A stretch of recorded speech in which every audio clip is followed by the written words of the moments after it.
su-aasha waxay ku leedahay madaxweyne farmaajo ayaa sikadiisa ku aragtay صح ereyga ugu horeeya dhiilayd muxuu noqon lahaa ay duqadooga soo baxaan ilaa waana waa shabe madaxweyne farmaajo waxaan dhihi lahaa wallahi ereyga ugu horeeya dhiila waxaa noo soo noqonaa dhiila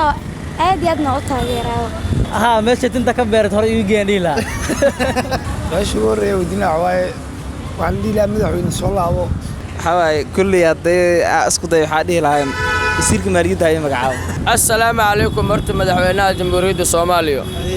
نيو نين دالكان يدادكان ولا شاطاي kadibna haddana walaalkayga oo sii xiran al Mansuur ay soo daayay majaagadaas ka dhiibo isaga xirtay hordhaca daawateen oo barnaamijka galka dadweynaha oo maanta aad xiiso gaar ah u leh shacabka Muqdisho ayaynu maanta weydiinaynay su'aal aad fanni u ah gaarna ahayd isla markaana qofba si gaar ah uga jawaabayay su'aashana maanta waxay ahayd haddii aad sikadiisa kula kulanto madaxweyne farmaajo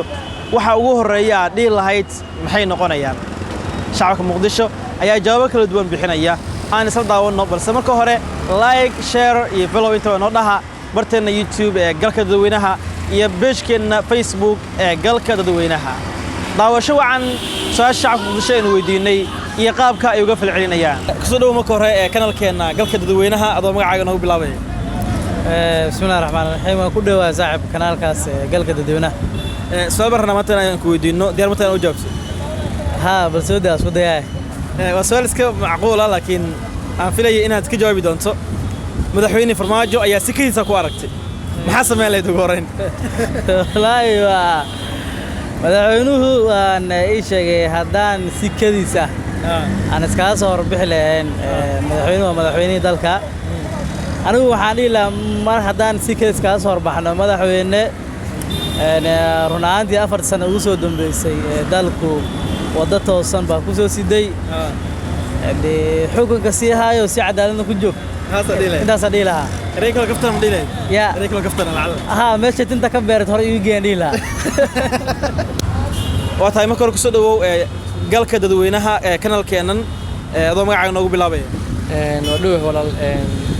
waa hal magaciiga waa Cabdullaahi Yuusuf Axmed Cabdullaahi oo su'aal barna ku weydiino diyaar ma tahay diyaar baa su'aashu waxay ku leedahay madaxweyne farmaajo ayaa sikadiisa ku aragtay maxaa dhihi lahayd sikadiisa ku aragtay horta saaxiib su'aal fiican weeye horta waa madaxweynahayga hadduu iga hor yimaado aan arkana darto wuxuu iga mudan markii waa salaan sharaf inaan u saaro ilaan waa madaxweynahaygi kadibna wixii aan mataqaanaa dee marka hore dee hadda reactionkaas aan markaas dhacayo hadda ma ka bixin karo laakiin waxaan dareemayaa inaan farxad badan dareemi doono ilaan waa madaxweynahaygi aan arkay sikadiisa kula kulmay salaan baan u saari lahaa erey kaftan ma dhihi lahayd su'aalahan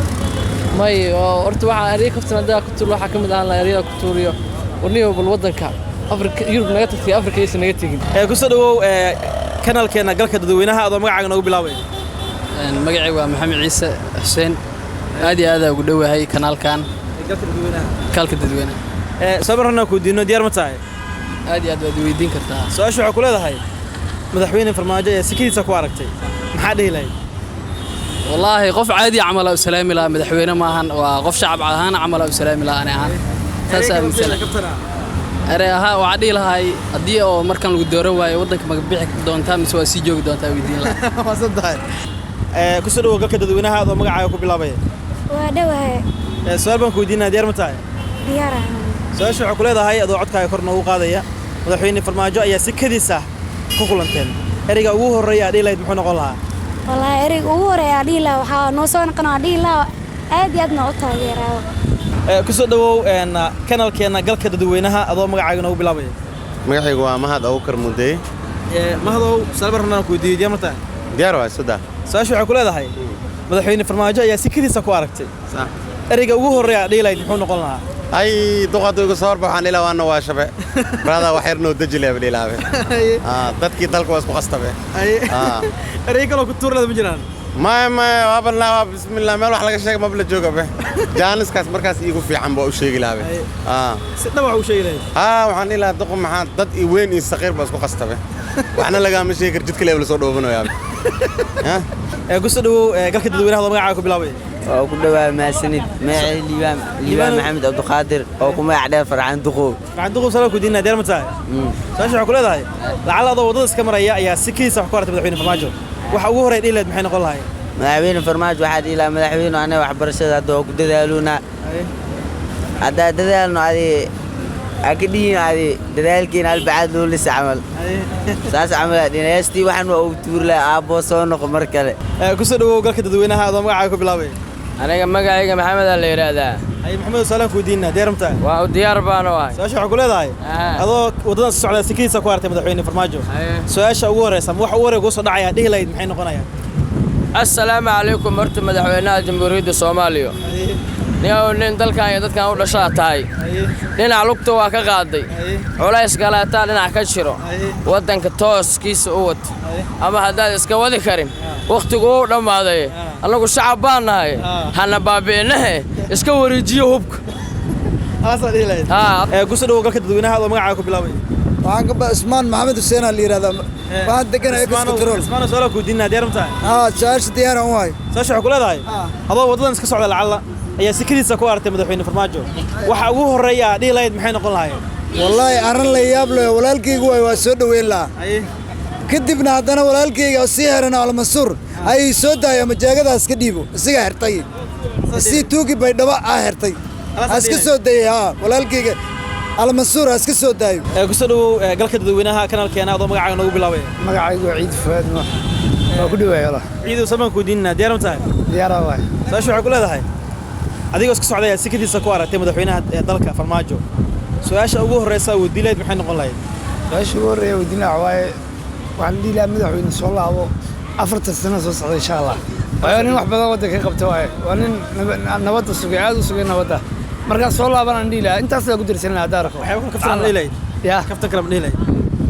wax kaftana ma dilayn ma kor ku soo dhawow adoo magacaaga nagu bilaabaya galka dadweynaha magacayga Axmed Nuur Barkad Laaliya adeer Axmed oo salaam ku diinaa deeramta diyaar baka soo shaqo ku leedahay adigoo iska socda oo wadada maraya ayaa sikadiisa wax ku artay madaxweyne farmaajo maxaa dhihi lahayd marka madaxweyne farmaajo waxaan dhihi lahaa macna maamulka iyo maxay ahayd madaxweynenimada sidii hore ka bedel wax qabasho fiican laga ka baayay wadanka wax u qabo ereyga kaftana ma dhihi lahayd salaan ereyga kaftana waa dhihi lahaa adiga waxaad dambishi ku ridayaan ilaa hada ma tahay ma kor ku soo dhawo galka dadweynaha adoo magacaaga nagu bilaabay magacaygu waa Liibaan Salaad Cusmaan waa ku dhawaad galka dadweynaha Liibaan soo arnana ku diino diyaar ma tahay walaal soo shaqo ku leedahay adigoo iska socda oo sikadiisa ayaa waxa kaaga horiyay madaxweyne farmaajo waxa ugu horeeya dhiilayd maxay noqon lahaayeen wallahi taas wax badan waa dhihi lahaa laakiin aniga ahaantayda waxa dhihi lahaa حواي كل يدي أسكت يحدي لهم يصير كمالي دايم مقعاو إلا كل واحد على هذا يصير كمالي دايم اللي مقعاو ما حسب ودي حاجة سووا مقعاو يصير كمالي ما حسب لين لحد ما قادر ما مقعد لين لكن واحد بدنا معنا ودك سكر دي لا قبلها معنا ما صدق عم في يا أنا كذا بوقتين شعب كمقدشة يسوي شمانتا إنه نحن قادني قاب كي وجوا عليين ثانية برنامج كمدة لما يكونوا مدة إنه سداسيو نبت قليل